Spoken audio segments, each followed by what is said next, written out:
Welcome to Đồng Nai Radio and Television Station. Here are the news today. According to the General Statistics Office of Vietnam, the total value of property damage caused by natural disaster in October was 2.7 trillion Vietnam dong. Natural disasters occurred in October were mainly storms, heavy rains, landslides, and cyclones in some localities. 153 people were killed and missing, injured 222 people. 111.9 thousand houses were collapsed, swept away, flooded, and damaged. 3,000 cattle and more than 600,000 poultry died. 45,000 hectares of rice and 22.3 thousand hectares of crops were destroyed. Mainly, the floods in the central provinces made 129 people dead and missing, 214 injured. 111.2 thousand houses collapsed, swept away, flooded, and damaged. More than 1,000 hectares of rice and 7.2 thousand hectares of crops were attacked and damaged. The estimated total property damage value was 2.3 trillion Vietnam dong, accounting for 83.8% of the entire property damage caused by the natural disasters. In the first 10 months of 2020, natural disaster made 249 people dead and missing, 516 injured, 1,940 houses collapsed, 212.7 thousand homes were damaged, 187.8 thousand hectares of rice and nearly 90,000 hectares of crops were destroyed.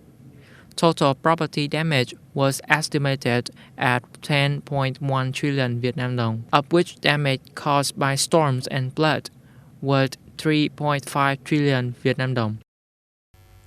On the 30th of October in Hanoi, an international workshop on strengthening women's role in peace and security was held by the Ministry of Foreign Affairs of Vietnam. Making up more than 50% of the world's population, women play an essential role in achieving sustainable development goals and maintaining peace and security in the region and the world. In the context of a highly complicated international situation, the profound effects of the COVID-19 pandemic pose advancements in gender equality and women's empowerment in the face of new challenges and threats to peace, security, and development. The participants discussed the direction to promote ASEAN women's typical role and action to promote substantial and sustainable peace, security, and prosperity. They affirmed the importance and role of women in politics and safety and economy and society, emphasizes the indispensable part of the equal, full, and effective participation of women at all stages of the peace consolidation, conflict prevention, resolution, and non-communicable security threat systems. Japanese Foreign Minister Toshimitsu Motegi announced that Japan would lift foreign tourist entry restrictions from certain countries and territories from the 1st of November.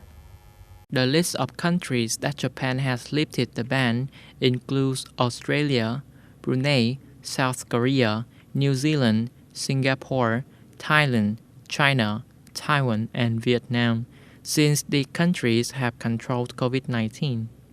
Mr. Motegi said Japan and Vietnam have also agreed to restart flights for business purposes from the 1st of November. Meanwhile, Myanmar and Jordan will be added to the list, bringing the total number to 152. Besides, foreigners who travel through any of the above countries or regions within 14 days of arriving in Japan will also be denied entry. That is the end of the news today. Thank you for tuning in.